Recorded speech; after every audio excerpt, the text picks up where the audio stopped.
the show. Okay, we're live. I'm thinking when we get into the show, since we have a sponsor now and they give us a 30-second clip, Hmm. one of us could be like, hang on, I gotta pull a Carl. Sorry, man. Sorry. And then and then we could like fade out into the promo, fade back in, and be like, all right. That sounds pretty good. Sweet.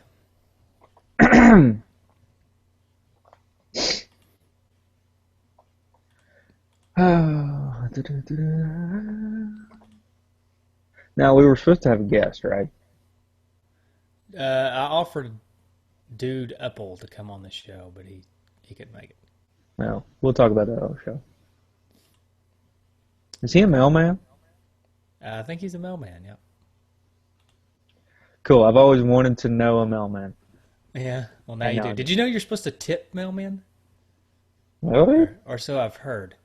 I read an article like six things you didn't know about your mailman or something, and one of them was we get lots of tips. He said he made probably the mailman that they were talking to on the in the article said he made like $5,000 in tips over the course of a year or something. Oh, wow.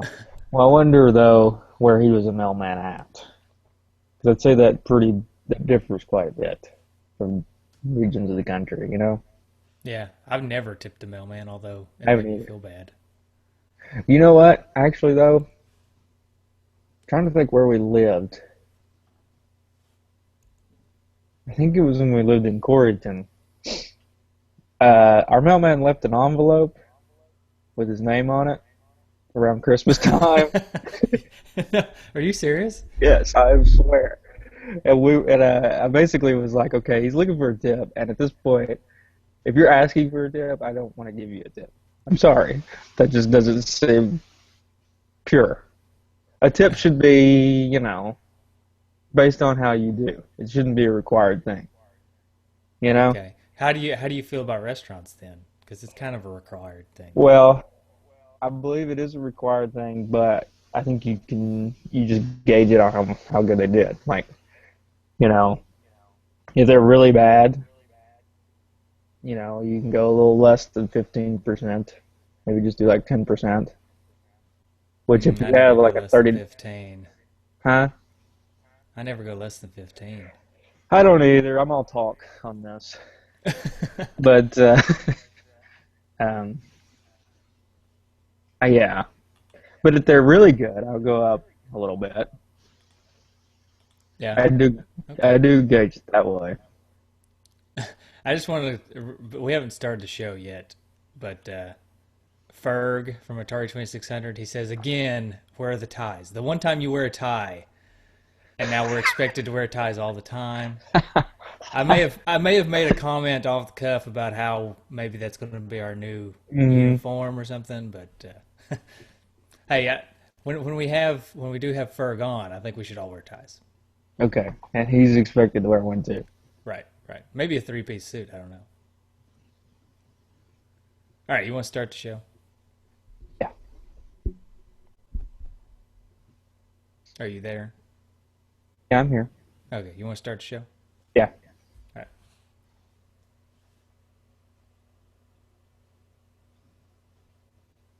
Hey, Justin. What's up, man? Not much. Just been playing some Kid Icarus. Oh yeah. Yeah, I've been reading some Greek mythology. Oh yeah, yeah. That's good because you need to. It's good. It's good. It's good history lesson. Oh boy. Is it a good history lesson? Or are they just more like fables that teach you things about life? Sure. Yeah. Hmm. I think you could learn a thing or two about Especially life. the Icarus one, Yeah, I because think you could learn a thing or two about life. don't fly too high on your wings made of wax. Who makes wings out of wax, anyways? That does seem like a. And how high is this guy flying? I mean, he gets that close to the sun? I don't know. And if he does, and in the story of Icarus, he flies too high to the sun. and he falls down to the earth. But if you flew that close to the sun, wouldn't you just fade off into space? Yeah, can he fly once he's in space? Well, yeah, it's like that's what I'm saying. It's like if he could fly to the sun, he wouldn't. Once he gets into space, he's just going to start floating around, right? Yeah, even when his wings melt, he's not gonna fall back to Earth. Oh, He's right, gone. right, right. He's just going to Yeah, float. yeah. So we're punching holes in Greek mythology today. Don't worry, this may not be the last time. Yeah. So I like your tagline, Oh, thank you, thank you. Titan Titan of Pod. Pod. I I went with like the yours Iron too. Maiden line. Which is? Fly on the wing, fly on your wings. Oh Like yeah, eagles. I see it now. Sorry. I adjusted it a little bit to be more of an adjective like, but yeah. Maybe we should actually start talking about the game. All right. You want to talk about the game? Yeah, you got some history? Sure, I got some history. So, the Kid Icarus was developed by a division of Nintendo that we've talked a lot about, and that is Research and Design One, or Research and Development One. Sheesh, it's been a Oh long week. man. Yeah. And the D-padders start screaming at us. Yes. Oh gosh. Well, at least I corrected myself. The Research and Development One team was the one that created Kid Icarus, and of course they're one that we've talked about before, and they created a famous game called Metroid.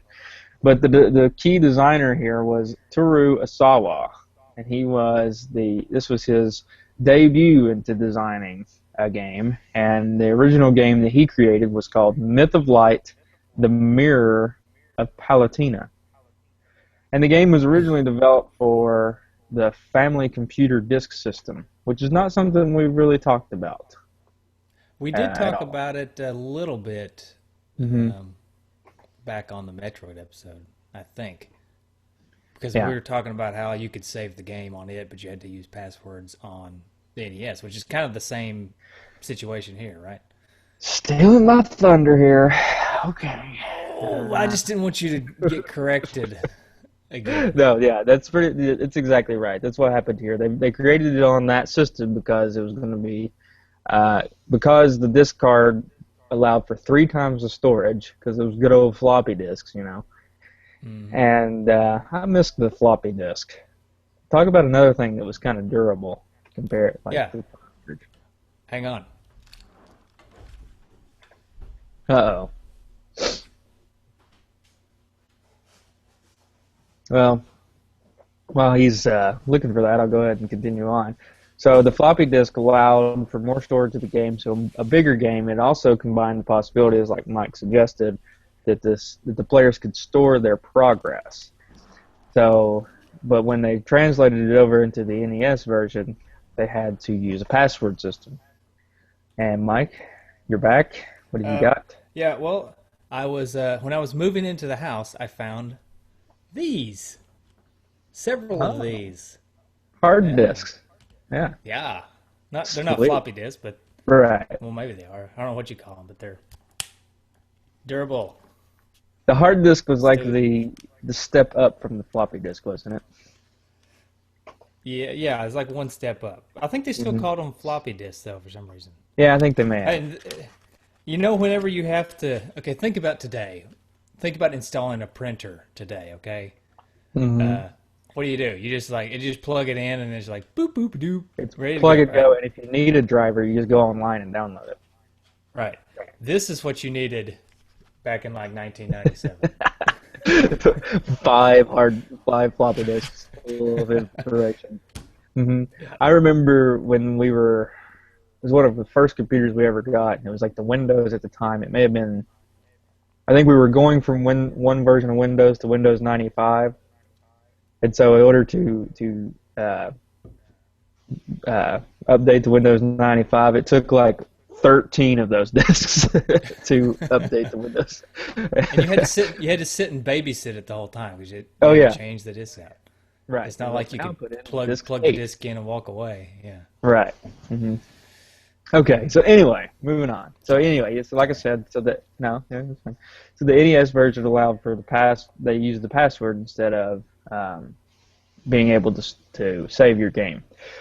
One thing about this game is how about that is that it was kind of Turo Osawa's baby until Metroid was finished, and then a lot of the guys that were that were working on Metroid, famously Yoshio Sakamoto, joined the team after Metroid was finished. So Sakamoto took a little vacation after he completed Metroid, and then they come on to work with this game.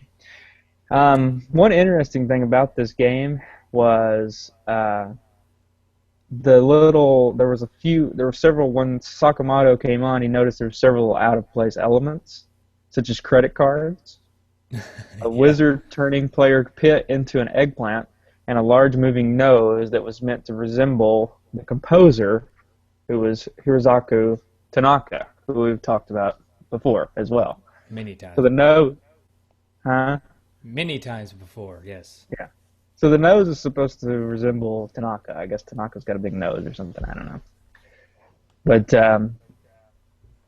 Sakamoto was like, I don't think he was a big fan of that, the humor, and he attributed that to the original personnel of R&D one, which he referred to as quote unquote strange, and um, he tried to make it. Osawa actually was one that actually wanted to try to make it completely serious, but went ahead and went for the more humorous approach after the team pretty much was like, no, we want to throw in some funny stuff. So also the game was directed by Satoru Okada, which we've talked about before, and produced by the general manager of R&D One, Gunpei Yokoi, which we talked about. Gunpei Yoko, yep. Yeah, so a This lot is of it was kind of made alongside Metroid and using kind right. of the same engine and stuff, wasn't it? So I mean, it's very, very Right. similar Right. in That's what style. I was kind of saying before is, Osawa kind of took off with this game, and then once Metroid was completed, that's when they all kind of came in and uh, started working on this game together. So the project's release date was actually December 19th, 1986, and they had to work overtime a lot to try to get it finished. It just seems like, especially in the video game world, when we're talking to David Crane, and yes, I'm dropping that name again. Uh, there's a lot of A boy in his deadlines. blob episode for anybody that Yeah, wants to go back and listen to that. a lot of deadlines in the video game world, which I guess there's a lot of deadlines in life, but it just seems like video gamers just always working against a real hard deadline, you know? That's the Um, way it is in my biz. It's always working yeah. towards. People say, people give us something that takes about 2 weeks, and they're like, "Can you have this to me in like 4 days?" hmm And so you probably have done this too. They used torn cardboard boxes as beds, and they covered No, I themselves haven't in done that. curtains. They covered themselves in curtains to resist the low temperatures of the unheated development building. They didn't even have heat. Wow, Yeah. that's So, dedication right there. and they actually finished and entered the production a mere 3 days before the release date. So it didn't even go into production until 3 days right before. Hmm. So, and then in February and July of 1987, respectively, in Europe and North America, the cartridge-based version was released under the name Kid Icarus, not Myth of Light, the Mirror of Palatina. What is that in Japanese? Can you give that to us in Japanese? The name of the game? Uh huh. I don't know. Oh, I haven't seen it. Do you it's have probably it? it's probably on Wikipedia. Let me see if I can find it. Go ahead and finish up your history. Okay. Um, but the game was accepted very well. It was shipped 1.76 million copies worldwide by late 2003 and had gained a cult following. And Game Informer ranked it as their 83rd best game ever made. Now, I don't think that's just NES games. I think that's games, period. I think that's a bit of a stretch. That's Yeah. just me. Well, yeah, I agree. But, Okay, are um, you ready for this? Here it is. sure. Okay. Hikari Shinwa Parutina no Kagami. And that is Myth of Light, the Mirror of Palutina. Nice. Nice. Which Palutina is who you're trying to save in this game. Yeah. Right. Now, it was also on IGN's list of top 100 NES games and top 100 games of all time, and it came in at 20th on the NES game and 84th for games of all time. So even IGN is ranking this one pretty high. Nintendo Power ranked it at 54 of top 200 Nintendo games. I don't Yeah. know. Okay. Well, Yeah. my opinions may come out a little clearer as we move on, but Okay. Game Boy released the sequel, Kid Icarus of Myths and Monsters, which was released in November 1991 in North America. And Kid Pitt was actually a recurring character in the animated series we've talked about before, Captain N, the game master. And it yeah, made. Go ahead. I was just gonna say he's a very like nerdy character, Yeah. like little annoying kid. And he's made cameo appearances in 3 Nintendo games, and I'm going to give you two, and I'm going to see if you can guess the third. Two of Okay. them was F1 Race and Super Smash Bros. Melee. Can you guess the third? I didn't know this. Can I guess another Super Smash Brothers game? No, it's Okay. it's an NES game. Oh man. It's really it's you're gonna I think you're gonna be a little surprised. Is it an obscure game? No, it's actually a Can I really famous game. can I have a hint I tell you what, I'm gonna pull up a picture here. If you give me just a second of him on in the the game? screen share. Yeah, there you go. Tetris? He was in Tetris. Oh wow, There he that's is. cool. So All right. yeah, so that's pretty much it for history. So did you have this game, or did you buy this game, or get it off a neighbor kid? Oh, dude, I'm sorry. I'm gonna have to pull a Carl. Oh, okay. All right. It happens. Okay. Sorry. It's funny. We just talked about it last week, and I gotta go. Yeah. Not re- okay. Not really. Everybody who's listening, we're gonna splice in a sponsorship here. We just thought of a funny way to splice in a sponsorship. Anyways, so Justin, you'll have to do that. Otherwise, this will sound ridiculous. Yeah. All right, and we're back. All right. So, Yeah, no, I found I never did find this game actually. Sad enough. This may be the first. Is this the first time I've not found one, or is this the I think second it time? is. I couldn't find it. I didn't have time to order it online, and since I was changing addresses, I didn't want to get it shipped anyways, because I didn't know where it would end Uh-huh. up. So I didn't get this game, but I did. What I did is I bought it on the 3DS, the 3D Uh-huh. Classics version. So I kind Okay. of cheated, I guess, a little bit, but I do have it, but I just have it on my 3DS instead of the actual cartridge. Well, here's my Kid Icarus story. Okay, I have a story. sure. So, years ago, whatever the original Wii came out, um, it was we bought a used one. It was, and it wasn't the Wii hadn't even been out. Maybe I don't even think it'd been out a year yet. Somebody was selling theirs online, and we bought the used one, and Kid Icarus was one that they had downloaded, Oh, and cool. I didn't play it for a while because I was like, I don't even know what this game is. I never even remembered it.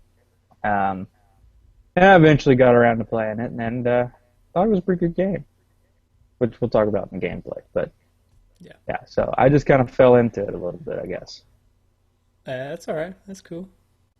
Yeah, Yeah, I wish I could have found it. I did look at the local shops and stuff. The neighbor kid never did give it to me, yeah. but Neighbor kid didn't have it. he didn't have this one. I didn't. Apparently, he's not a big fan of this game. Yeah, he did post online that he really hates this game, so that's probably why Mhm. he never did give it to me. He may Right. have kept it. He may have kept it to himself just so he could smash it with a hammer. Destroyed it. Yeah. Okay. All right, so So, let's talk about the gameplay. Want to? all right. I've got a giant page of notes. Oh boy, I'm excited.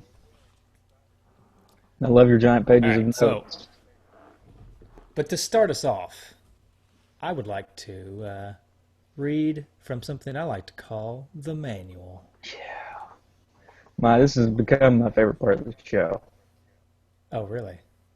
Hmm. Can you see it just fine? Yep, I can see it. I Okay. like the adventure series symbol. Yeah, A it's like guy a guy swinging on a rope. hanging on. Well, yeah, I was. Well, that's better than what I was gonna say. I was gonna say it's a guy hanging on to a diving board. That doesn't make any sense. That's not very adventurous, Justin. No, it is to me. There's your Nintendo seal of approval. Hmm. Okay, the tale of Kid Icarus. Let's go back to the distant past, to an age when the gods and man lived together in harmony. There once was a kingdom called Angel Land. This kingdom was ruled by two beautiful goddesses, Palutena, who administered light, and Medusa, who ruled darkness. Palutena lived in the palace in the sky and administered light so that man could live in happiness. And bathed in this light, man grew food and lived in peace. However, Medusa, the goddess of darkness, was different. Medusa hated mankind. She took great pleasure in drying up the crops that man took great pains to grow, and in turning people into stone statues. In her anger, Palutena changed Medusa into an ugly monster and banished her to the deep, dark underworld. For being changed into this ugly monster and forced to live in the underworld, Medusa promised to take over the palace in the sky where Palutena lived. Man, this is quite the story. I like the facial expressions of the people running away here. Yeah. And the artwork in the book is really cool. I like it. It looks like colored pencils. Hmm. Anyway, Yeah, it does. so great was Medusa's anger that she joined forces with the monsters and evil spirits of the underworld, and Medusa's army soon began to surpass Palutena's army in strength. Soon a war between Palutena and Medusa began. Medusa led a surprise attack on Palutena's army, which could barely fend off the attack. Palutena's army suffered major losses. This is dragging on. I'm intrigued. Okay, okay. Well, then I'm I'll on the edge of my continue. seat already. Okay, if you're on the edge of your seat, then I'll continue. Okay. Oh, and they were defeated in the final battle. What's more, Medusa's army took the three sacred treasures: the mirror shield, the arrow of light, and the wings of Pegasus away from them. Almost all of the warriors in Palutena's army were turned into stone statues, and Palutena herself was imprisoned deep in the palace in the sky. The peaceful realm, the peaceful realm of Angel Land We're came from East Tennessee. to be to be inhabited by foul and terrible monsters such as eggplants, and Yeah. was turned into a land of darkness ruled by the wicked Medusa. How many pages is this story? Okay, we're almost done. Oh, We're we almost got done. used to. We're almost done. We might as well finish it out here. Yeah. Locked in the depths of the palace in the sky, Palutena's strength was drained to its last. As a last resort, she sought the help of the angel youth Pitt, who was being held prisoner locked in a deep dungeon in the underworld. Pitt was a valiant warrior who used to be in charge of Palutena's personal bodyguards. Armed with a bow and arrow brought to him through Palutena's magical strength, Pitt attempted an escape from the underworld. The guard at this time was low in number, as Medusa's army had advanced to the palace in the sky. Pitt succeeded in his escape and set out on a long adventure to rescue Palutena. Yet to defeat Medusa, he had to get the three sacred treasures. Will Pitt be able to restore Palutena's light and return it to Angel Land? Only you can answer that question. Look how determined he is right there. Oh, I know. I know. I know. I meant to have this ready. I was going to go, see, I was going to go, only you can answer that question.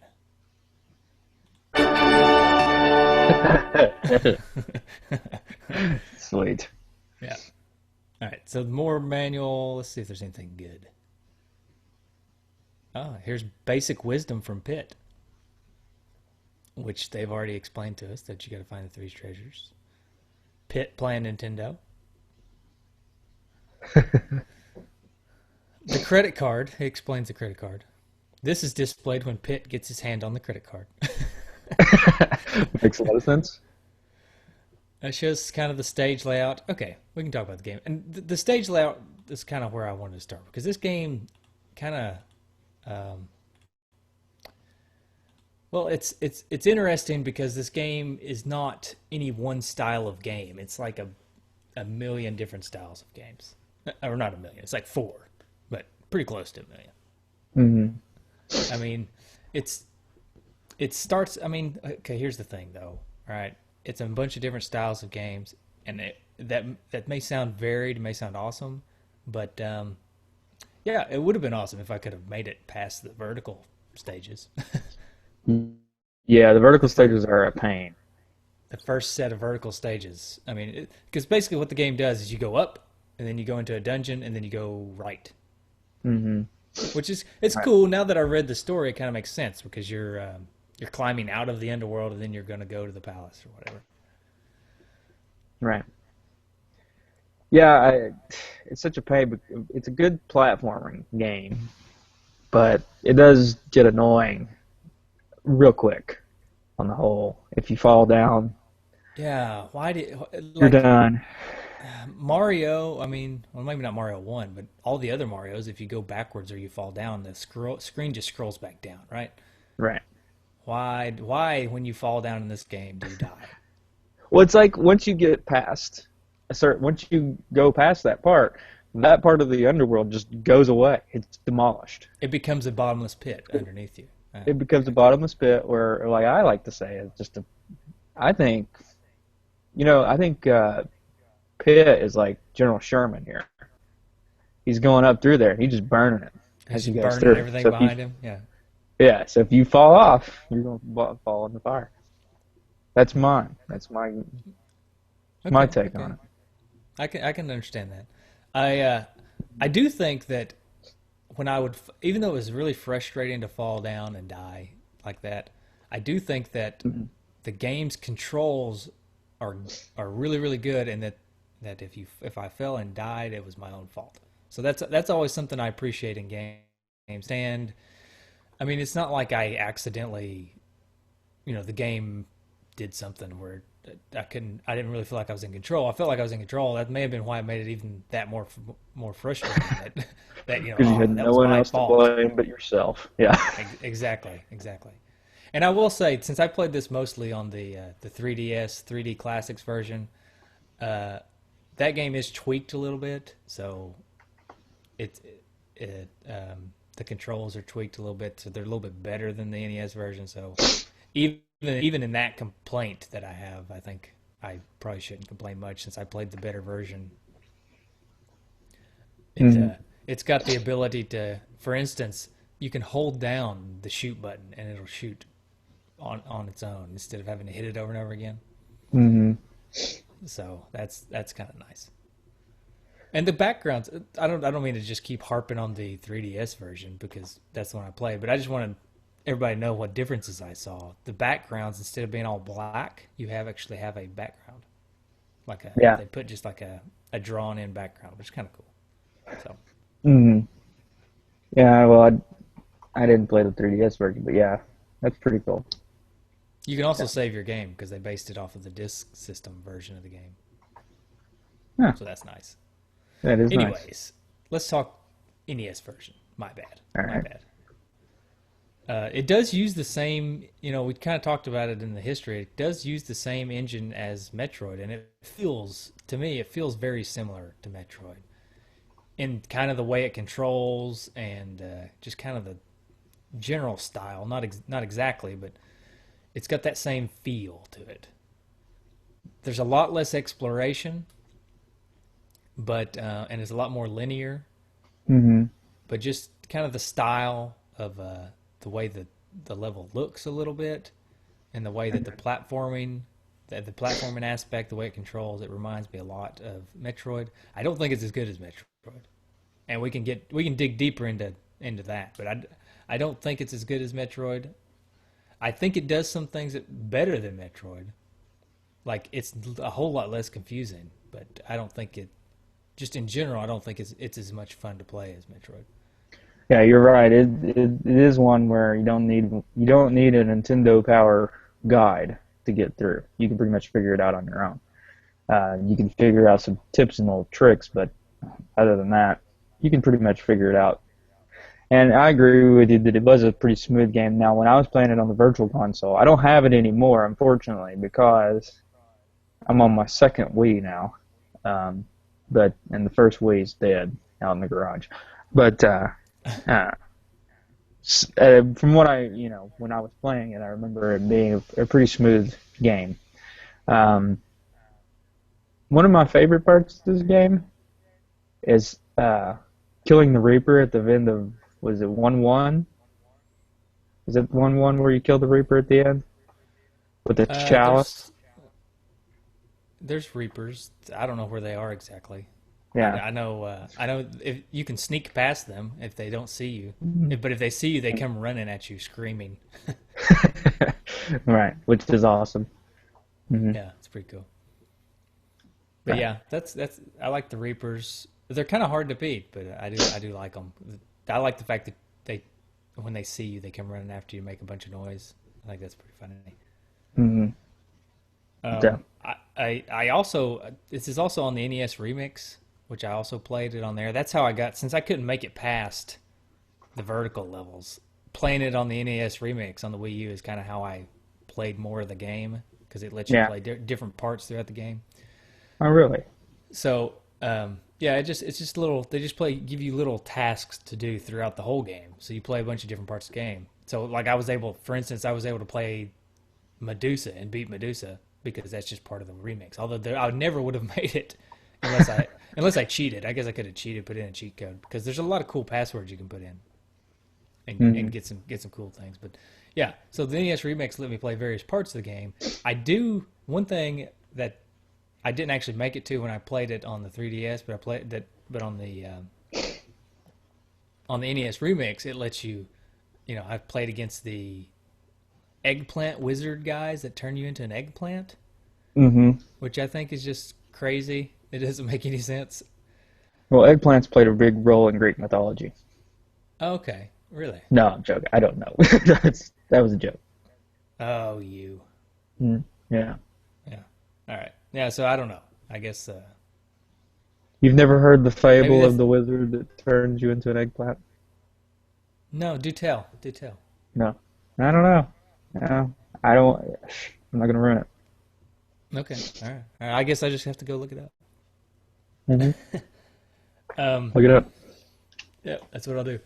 So the music in this game was made by Tanaka, and I just want to say that I was actually a little bit disappointed because I usually just absolutely love everything that he does, and not that it's bad in this game. It's just I don't know something about it. I just kind of thought it worked well in the game, but I just kind of thought it was me.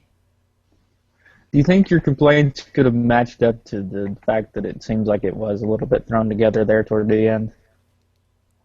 I guess We maybe. talked about in history. Maybe I think maybe Tanaka was busy and then pretty much got well, through see, the Tanaka was making Metroid at the same time, right? right, I right. feel like That's what he I'm put saying. a ton of love and care into the music in Metroid because it's basically perfect in Metroid. Hmm. And then I feel like Kid Icarus kind of played second fiddle to that. Yeah, yeah. That's what I meant. Like I just wonder if there was a bit of a throwing together.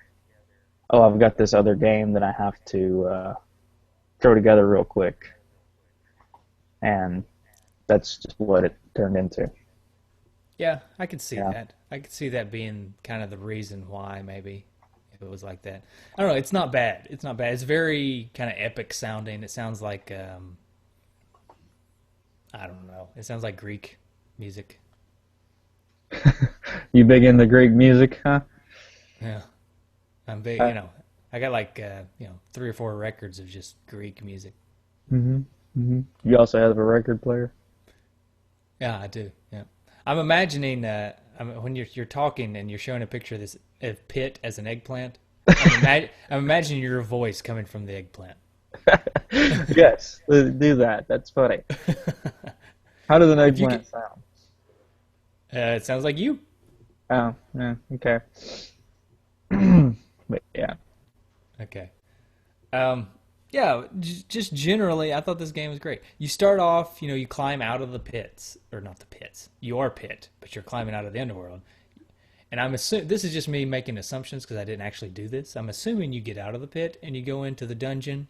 hmm And from what I've seen and read and played a little bit on NES Remix, once you get into the dungeon, all these you collect mallets or something on your way up, Yeah. sledgehammers, And I right? like how you get the mallets too. One way to get the mallets.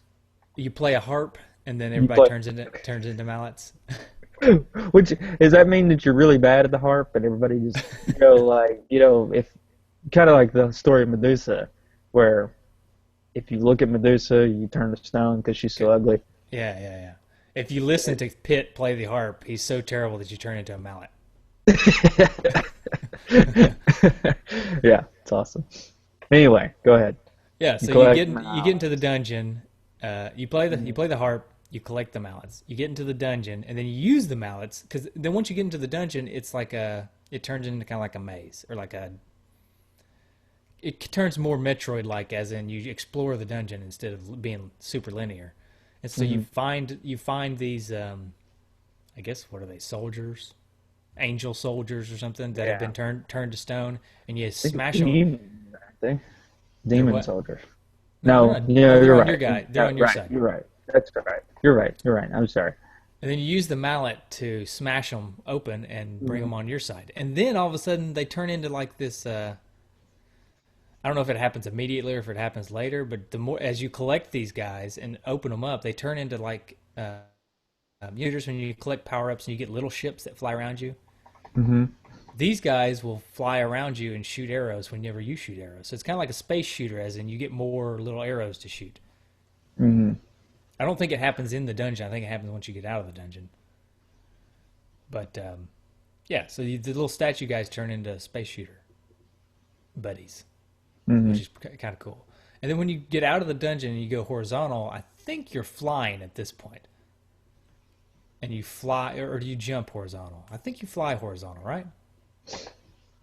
I didn't Yeah, make you it that fly. far. Yeah, horizontal. Right. Yeah, and so you're flying, and you've got, and once you get the 3 treasures, you got the wings and the shield and the arrow of light, and you're flying, and then it turns into just a complete space shooter, left to right.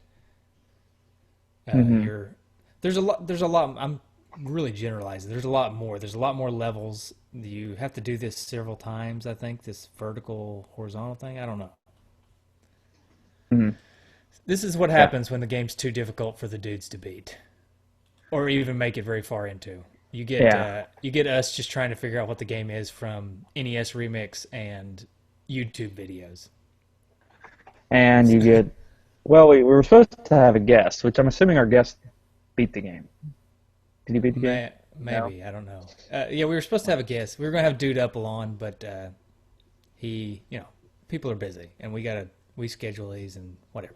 Anyways, I think he sent us a voicemail that we can listen to later though. So Yeah. um, yeah, so maybe he would have been able to help us out. This is turning into another Faxanadu type episode where we really don't know what we're talking about. We need a guest, hmm but you're Well, no, flying. Go ahead. no, you go ahead. I was just gonna say you're flying left to right in a space shooter style game. You've got all this equipment, and Pitt looks different, which is cool. We haven't really touched on graphics, but it's cool that he changes once he gets all this equipment, and he looks different. He looks like he's wearing a helmet, and he's got a shield, and he's got all this gear on, which is pretty cool. Well, yeah, he's getting his stuff back that old mean old Medusa took from him.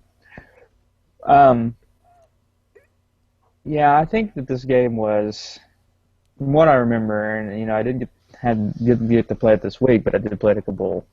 It's been a little while, but just a lot of frustration for me. And it's one of those games that I don't think I played a lot because it was one, like I said, I didn't have any money invested into it. It was just on the Wii when I got it, and then it Hmm. was like I played it to try it out. It's pretty cool, but then it gets frustrating and I'm done. You know, if it's a frustrating game that I paid money for, then I'm gonna play it. If it's a Right, right. frustrating game that I got for free, then I'm gonna be like, yeah, it's enough of that. You know what I mean? Yeah, I got you. I feel you. The yeah, it's I don't know. It's a really difficult game, and I could understand if you took time and you wanted to play it. If this was a game, if I would have got this game as a kid, I probably would be. I'd probably be able to beat it, and I'd probably love it because Mhm. when you're a kid, you only have a handful of games, so you play the heck out of them. Right. So I would have been playing, I would have played this game a lot, and I would have gotten good at it. Having only a week to play it here and trying to cram it in along with other life things, I just didn't have enough time to get good at it and make it deep into the game. NES remakes really helped me out a lot in so far as I got to experience more parts of the game, but I don't get to see how they piece together. I'm just seeing bits and pieces of it. I don't really know how they fit together. That's not very good for a podcast. I guess I should have Mhm. watched a speed run or something. Mhm. Well, Let's talk about some of these little things that you get along in the game. So we talked about the harp. We talked about the mallet. Let's talk about the credit card. That's a pretty awesome little feature in this game. Obviously, it was kind of just thrown in for comedy's sake. Oh, you don't Do remember you? the Greek story about the credit card and the debt and stuff? Mm-hmm. Right. Well, that was the story. Is don't go into too much debt. Visocles, the Greek god of credit. Right. But so the credit card, you can obviously buy stuff from the black marketeers.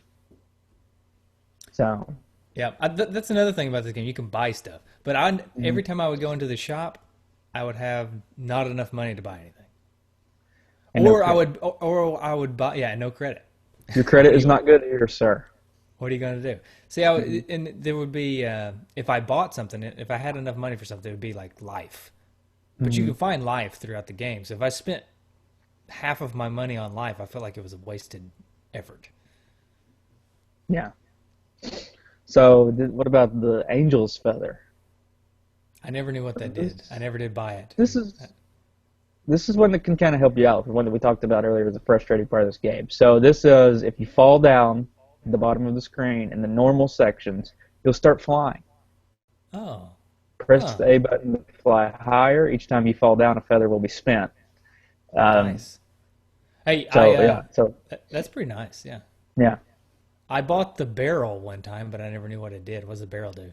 Let's see. You can store 8 barrels, pushing your maximum HP to an incredible 95. You can only own Oh, one barrel though. cool. So the water of life, it'll recover 7 HP. I thought that was Uh, wine. It looked like it wine. says water. This is a family-friendly game. Okay, okay. And it's not family friendly to drink wine. No, What are you? not What are at you? all. Well, he's a kid. He's a kid. He can't drink wine. It says youth. He doesn't say kid. It's This he's isn't America. he's This is like ancient he's Greece. underage. He's Everybody underage. drinks. They didn't have rules about age limits for wine, did they? Back then, Oh boy. Dionysus would be. Isn't he the Greek god of partying or something? Partying. Was there a Greek god of partying? Maybe it's probably Carl. Poor Carl. Carl doesn't even realize that he's made his way into a scene. Yeah. Oh Yeah. man. Oh, he does. He just doesn't realize it's on the podcast now. I think I've told him. I think I've told him. Side note: we have actually asked Carl to be on the show, but we're still working that out. Yeah. He's very resistant. He's not a. You think that Justin and I are introverted? Well, Carl's, yeah, Carl Carl's Carl's a about shy guy. he's about 10 times as bad as us. If this was a podcast with Carl, actually, Carl could have been on this podcast. Up to this point, you may not even known it. Yeah, that's true. That's true. Um, the torch. We can talk about the torch, which you can see your position on the map, but it's pretty much a useless little feature. And the pencil. This game does have a map though.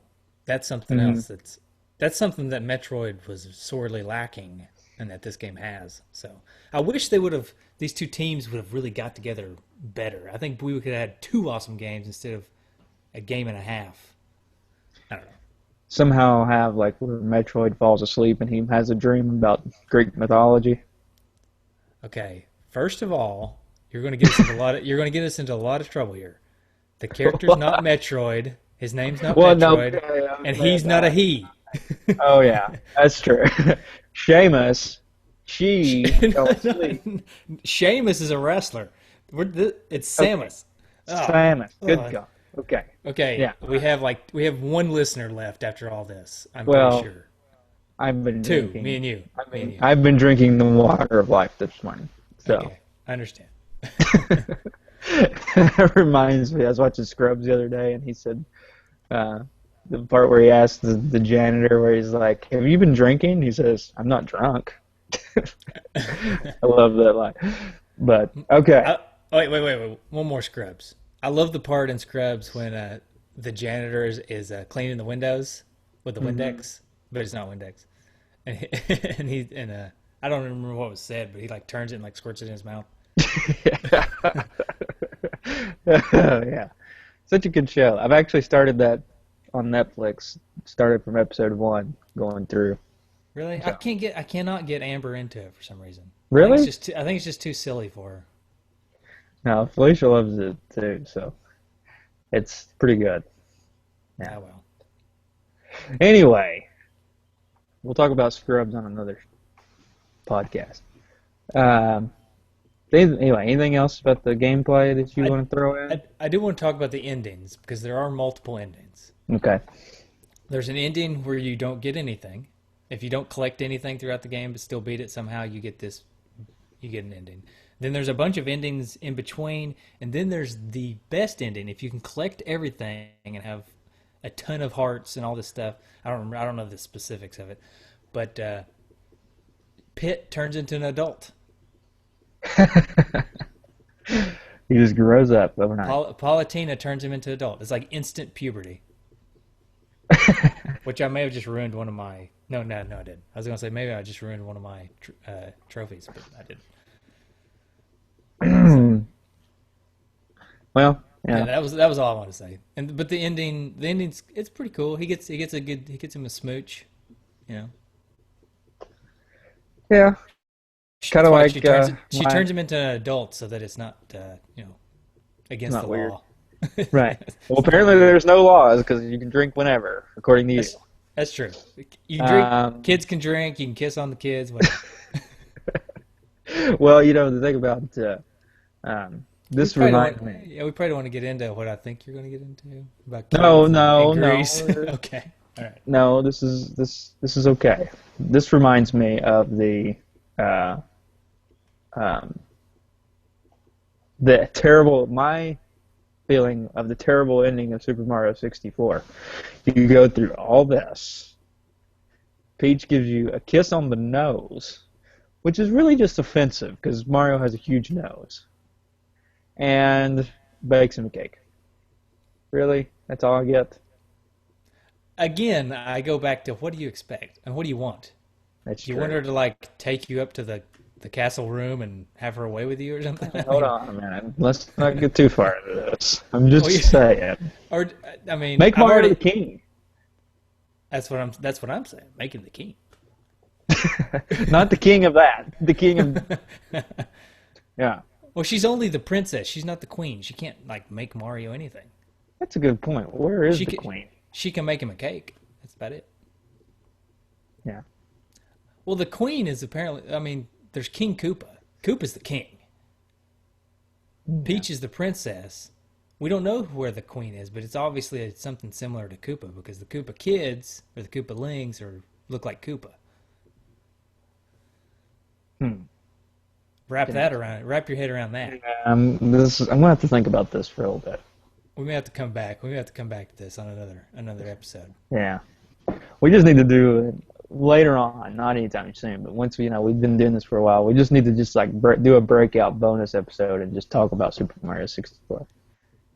You know, like, Okay. even though it's not a NES game, just I think we need to on a special episode. We just need to break into like tons of our theories on these games.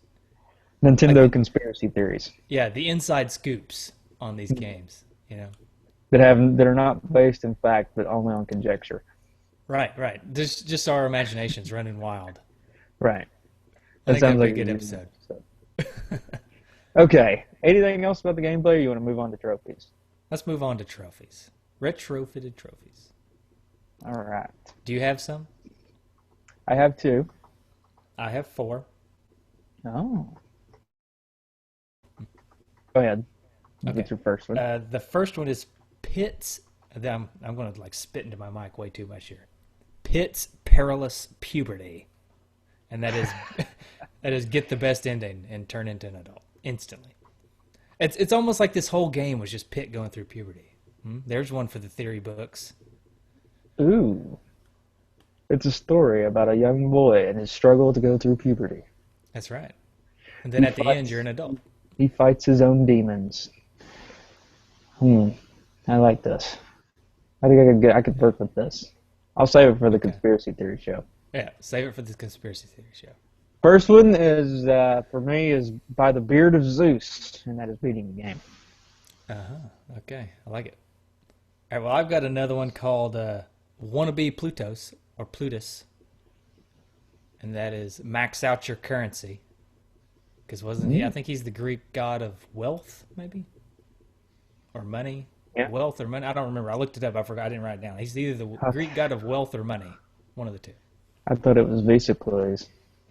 No, That's he's the credit. Greek credit. It's a Greek god of credit. Okay. All right. All right. Well, my other one is actually has to do with the credit card, and this is kind of a convoluted one. But it's if you cheaters never prosper, your credit's no good here, and that is using the password danger exclamation mark or terror horror, and it appears that you cannot gather hearts, and that the debt on your credit card is anything up to 4,096, and you have to pay it all back before you can do anything. Oh, nice. So, Pretty convoluted trophy. yeah. I like it. I like it. All right, I've got one called Adaphagia Made Me Do It. And that is drink from the cup of life when your life is already full. Uh, Because I looked it up, and A Adaphagia glutton. is the Greek god of gluttony. Wow. Yeah, I did my impressed. research on this one. Tom Arnold would be impressed. I would, I'm not retiring. I would hope so. Yeah, I was thinking about retiring it, and Justin's gonna hang on for dear life. That's okay. We'll hang on until we just kind of accidentally stop using it one day. All right, I got one more. Yeah. It's called Mastered the Ways of Hermes. And that is, this is something we didn't talk about in the game, but did you know that if you plug in controller 2 and you press A and B simultaneously when you're in the shop, it's kind of like you're bartering and the prices are reduced? Really? Yeah, so that's doing this, as bartering by pressing A and B simultaneously on controller 2. Because Hermes is the god of commerce and travelers or something. Mm-hmm. Speaking of all these Greek gods, I have a treat for you. Oh boy. It's the Greek quiz. Oh no, I'm going to be horrible at this. No, I tried to make them pretty easy. I'll still be horrible. So I'm gonna say the god of blank, and then you tell me what that god is. We'll see. We'll Oh see how boy. you do. All right. The god of music. Metallicus. That is correct. He also goes by Apollo. Yeah. Apollo Creed. Yep. Yeah, it's great. He plays that song. What is that? Arms Wide Open. You Oh know? no, I was talking about Apollo Creed from Rocky. Oh, I know, but I was just trying to. I'm just trying to tie like a bunch of different things together in a very confusing manner for our listeners Hmm. that only you and I will understand, or maybe Apollo even Creed me. only knows "Living in America" by James Brown. Okay. All right. So you missed that one, but I liked your answer. All right. The God of Time.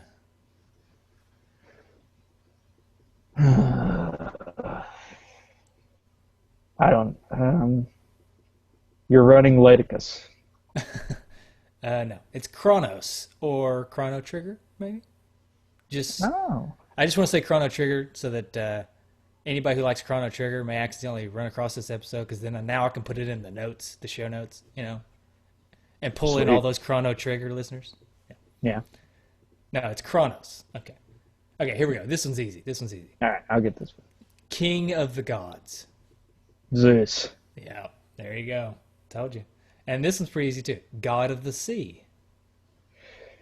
Oh wait.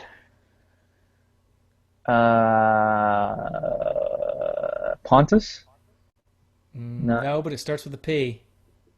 Uh, He has a trident.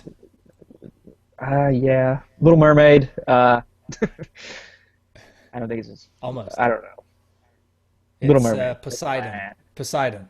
It's Poseidon. Or or as he sometimes goes by, Aquaman. Well, of course. Right. Yeah. Queen of the Gods. Hera. Yes. Good job. You know the king and queen. You just don't know any of the other ones. Right. Right. Okay. The God of Dreams. I think that's well, I think he's is it You want to? Hypnos? No. You want a hint? Sure. Keanu Reeves is a big fan of this god. Constantine? That's a terrible. That's a terrible movie. No, It's always, why is when you say Keanu Reeves, is that the first movie that popped in my I head? don't know. I would Why? think you would. I would think you would. I would think you would think of The Matrix because that's probably his Neo. best movie. I'm gonna say Neo then. No, it's not. It's Morpheus, the god of dreams. Well, you should have said Morpheus. Lawrence Fishburne. I didn't know his name.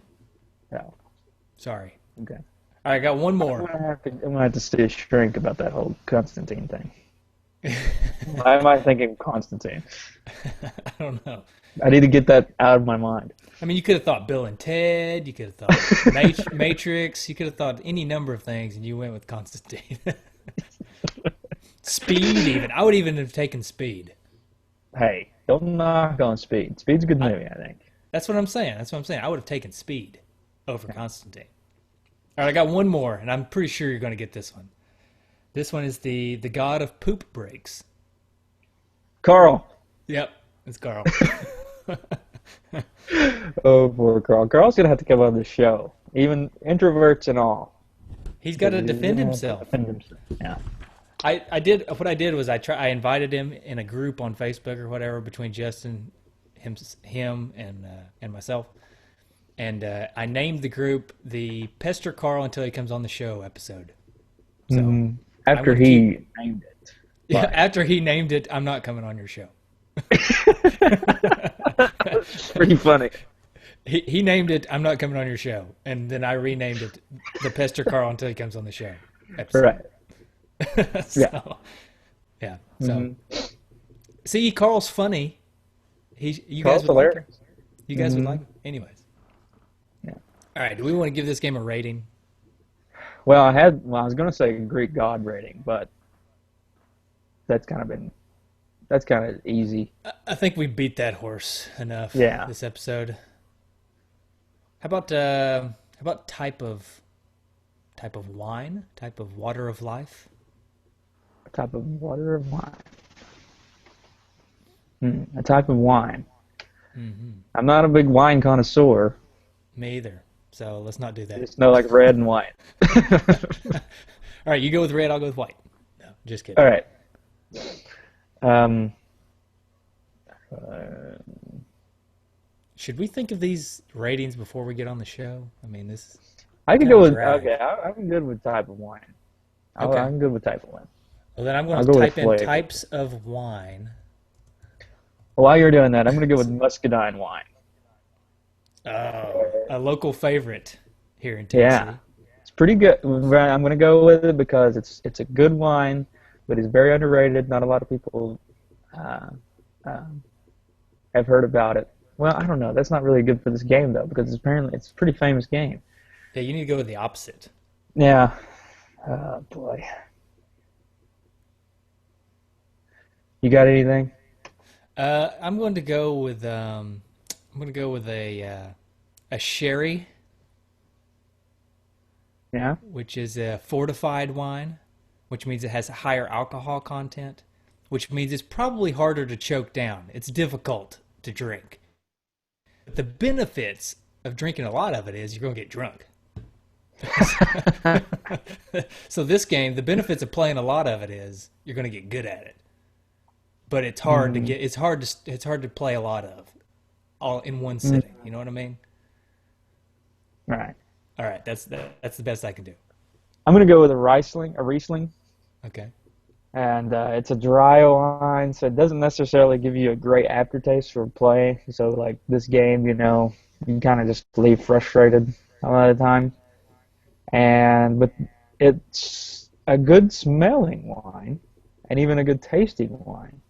So that means it's fun while you play it, but it leaves a bad taste because it just gets frustrating. Okay. Yeah, I like that. That's good. All right.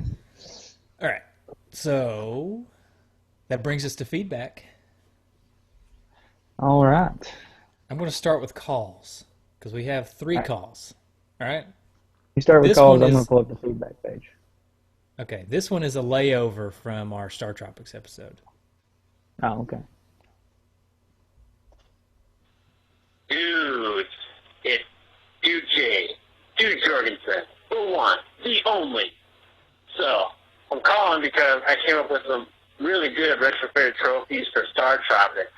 The first one is My Country Tis of Thee. During the gameplay discussion, I heard a track in the background that sounded a lot like My Country Tis of Thee. So, in order to get this trophy, when that part comes up, you have to stop playing the game, stand at full attention, salute, and sing My Country Tis of Thee. My second trophy is Not in Canada. Now, according to copyright laws, apparently you cannot use the word yo-yo in Canada, because that's where the name was copyrighted, if I understand right. You'll have to refer to Earthbound from Super Nintendo, because they have to do the same thing. So, you cannot use a yo-yo in Canada. You can't use a yo-yo in Canada. And Wait. my last trophy is What Are the Odds? Now, this letter that you say you get with the game has a specific three-digit number on it. So, if you were to take a wild shot in the dark to get this specific number, you Jay's about to have do a bunch of math for 10,000 us. different chances to do it.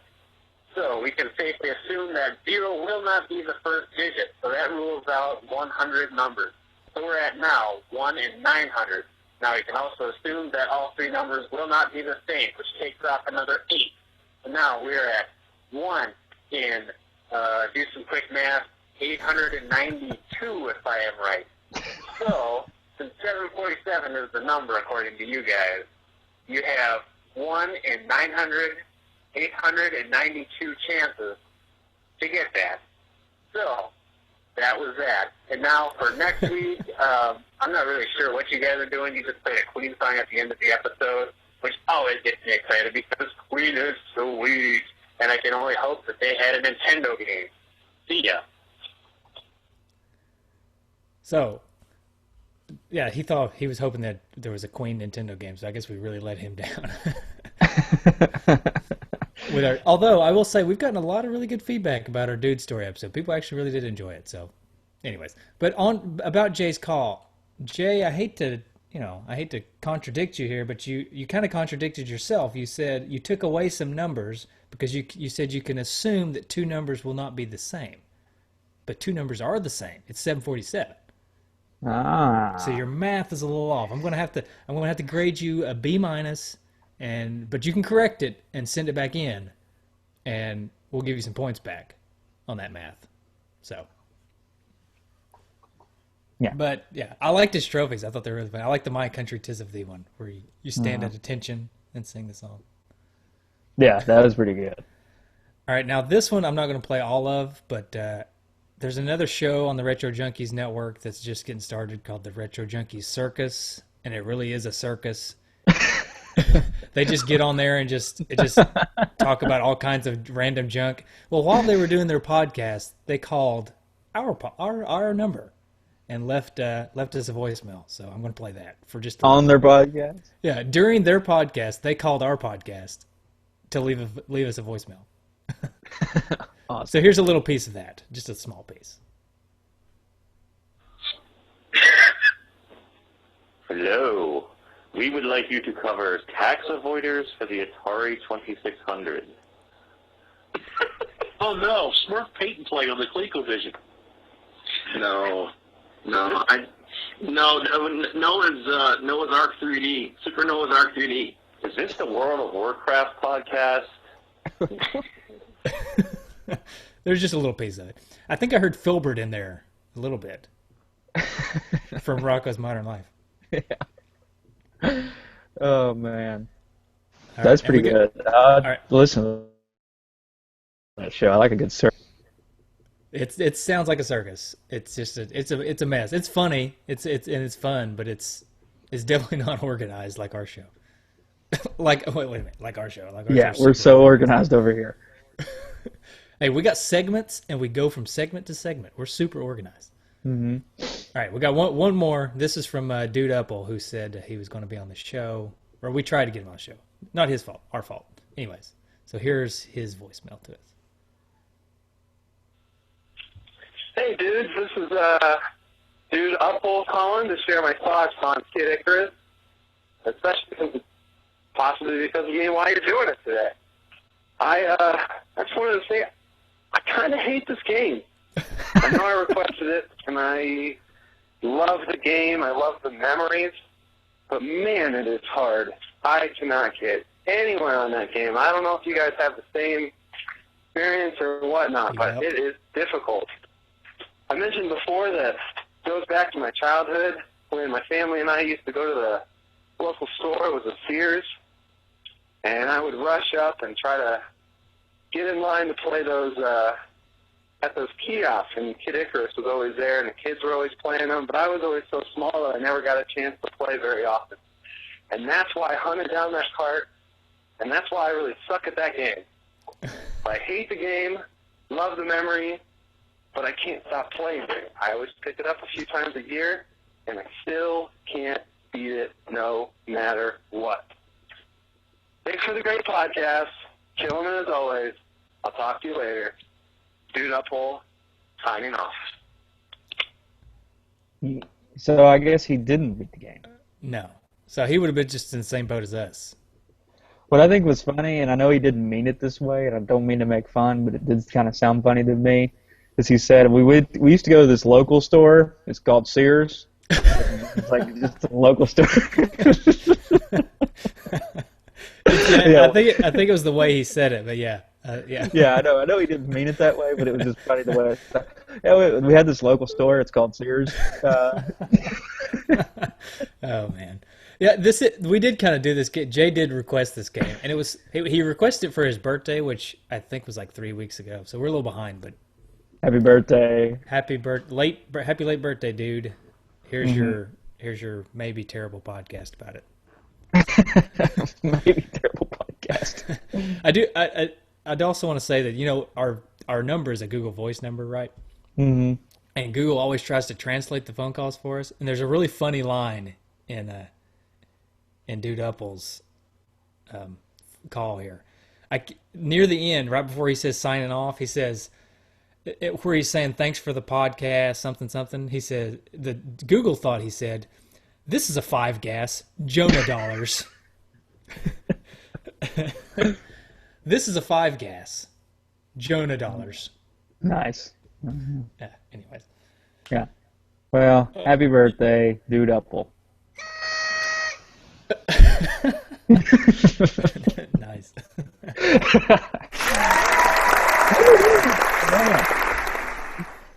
All right. Do you want to go to some forum feedback? Sure. So we got a couple. We got some. We got one from Jay Jorgensen. I guess it's Jay Jorgensen. It's Fish Lips Jay. I'm assuming that's him. That's Dude J. Yeah. I only played this game a small handful of times, but it was good. The real deal is Pit in Smash Brothers Brawl, where he is my go-to character nearly every time I play. Hey, I do want to, real quick, before we move on from Dude J, I want to call him out real quick, because I was looking back through our iTunes reviews, and Jay claims that we're one of his favorite podcasts. Or at least that's what he says in his calls and in all his posts on our walls and in the forum and whatnot. He's one of our only 4-star reviews on iTunes. So I don't know. I don't know what a 5-star is reserved for. It must be reserved for like I don't know, some other. It must be like some super awesome podcast that only gets the 5 stars. But we only got 4. Wasn't he the one that said that this would be a 5-star if there wasn't an echo or something like that? No, he's the one that said it would be a 5-star if we weren't wrong about everything all the time, and he didn't have to scream at us. So, okay. All right. we probably haven't remedied that, so I guess we I'll don't give you deserve that. the 5-star yet. It might be dropping to a 2-star after today. So 8-Bit Baz put, "Hey dudes, I wouldn't advise reading this on the podcast. I've just rambled on and could have written more, which is why I hardly post on your site, as I will just gush about my favorite games all day. Sorry. I'm going to go ahead and read this, Baz, because I think it's pretty good. I love me some Kid Icarus, but be warned, this game will test your patience, as this is one of the hardest games on the system. With tight responsive controls, the only room for error seen in this game is your own mishaps," just like Mike said earlier. Kid Icarus is a double-edged arrow of hardness, and he put NES instead of NESS in parentheses. On the one hand, you can try and run through the level and dodge most of the enemies, which most of the time was my preferred option. But then, after reading the manual online, I found out you need to get certain amount of skill points at the checkpoints to level up, and now the game is even harder, as you have to hit all the extra cavern doors for bonus points and try to spawn out and kill as many enemies as possible just to get the skill points to level up. This is where the RPG elements come in to the game, which make it slightly unique for its early NES release. The price of stuff in the shops as well, very, very expensive. If you need a health item just to get to the stage, you won't have enough money in the next stage to buy the better health item. You need to go through that one. Basically, they make you perfect each level, perfect each level. Sorry, at least in my experience. Although a sneaky trick, if you're leveled up enough, you can press A and B on the second controller, and depending on your skill level, I've spent countless hours on each stage, let alone on this game as a whole, and I still haven't got past the 4th level or stage. And yeah, I still love it. A truly fantastic game from Nintendo. Cheers, Baz. Nice. Hey, Baz, if you want to write all you want, I don't care. We'll read. At least Yeah. we'll read it. We may not read it on air every week, but I'll go on the forums and read it. So I always like reading people's opinions on games, especially games that we're doing. Yeah. And last but not least, the Mad Retro Gamer, who's an honorary dude. When it comes to Kid Icarus, I simply asked this one question: how can you not love a game that allows you to battle eggplants? Party on, dudes. The one who purrs. Or, sorry, the one who purrs. Nice. Mhm. Nice. So. All right. So that's pretty much wrapping us up, huh? Yeah. Wait. I started another thing to try to pull in more feedback. Hang on. In our group, our Facebook group, which is different from our Facebook page. Mm-hmm. I started I'm going to be pinning a post there for people who are afraid of forums. You know, they think they're scary. I think they're only for nerds or something. You know, so if you're afraid to go on the forums, you can go to our Facebook group, which is Two Dudes and an S. It's a group. It's kind of like the podcast page, but instead it's just a group of people talking. Anyways, so I'm going to pin a post there. And so we did have a couple from there. One is from Landon Long, fellow retro junkie. It says, one of the first games I ever owned, still tough as nails to this day. Very true. Then the other is from Eric Espring. He says, I used to play this game before high school with the Icarus Fights Medusa Angels code. I would beat the game before leaving. It was fun, and yeah, this game was really hard. I still own it to remind myself of NES hard. So, Sweet. yeah. You know, I've had some people wonder, like, you know, we randomly, it's not like a thing we do, it's not a segment we do. We don't necessarily always recommend games, but I have some people wonder, why don't you guys do something to just say, should we get it or not, you know? Mm-hmm. So not necessarily making it a segment, but maybe each show near the end we could just say, is it fun enough to get? Should you search this game out? Should you play it? Should you waste your time? You should probably get a pretty good idea from the episode this, but we can bottom line it at the end if we want to, right? So Justin, I'm going to ask you, is this game fun? Would you recommend somebody give it a shot? It's fun. I would recommend giving it a shot after, but like if somebody just got an NES and was like, maybe they've played it in the past, but they want to get back to the basics and they got an NES. This wouldn't be near the top of the games that I would say you got to go get. But if you got a pretty good collection and you just don't have this one, I would say go get it. All right, I think it's good. I would also say it's fun. I would recommend getting it. I would only recommend getting it if you're a fan of hard games and you like a challenge. If you want a game that's easy and just want to sit back and not get frustrated, then this is not the game for you. But maybe you should play Tetris, and maybe you can get to the castle part, and you'll actually get to see Pit anyway. Yeah, maybe. But also, I would recommend getting it on the 3DS because you can save your game.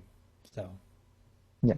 I know. I'm usually a proponent for getting it on the original system, but after playing it on the 3DS, I say it's a better version. It's more fun. So yeah. All right. All right. Well, you can find us on all of our social media sites, of course. Facebook, Twitter. We're on everything. We're even on Instagram. And you can always go to our forums. We like for you to go to our forums and leave feedback. There's always a link on our Facebook page to the forums for that week's game. Also, if you want to join the group and get involved there and join the Two Dudes conversation there, feel free to do so. We'd be glad to have you. Yep, sounds good. We also have a website, don't we? Oh, can't believe I dropped that one. Forgot that one. NESdudes.com. Check out every show that we've ever done and little tidbits. There's also, we've been putting up articles on there. Not all the articles are written by us. Like last week, I think, or maybe 2 weeks ago, we put an article by Rob McCollum up there. And we have guests write articles for our site. So right. It's not just us. Right. So go on there, check out those articles, listen to all your favorite shows, or listen to the shows you haven't listened to before. All right. All right. Here comes the music for next week's game. Here. All right. See you, everybody.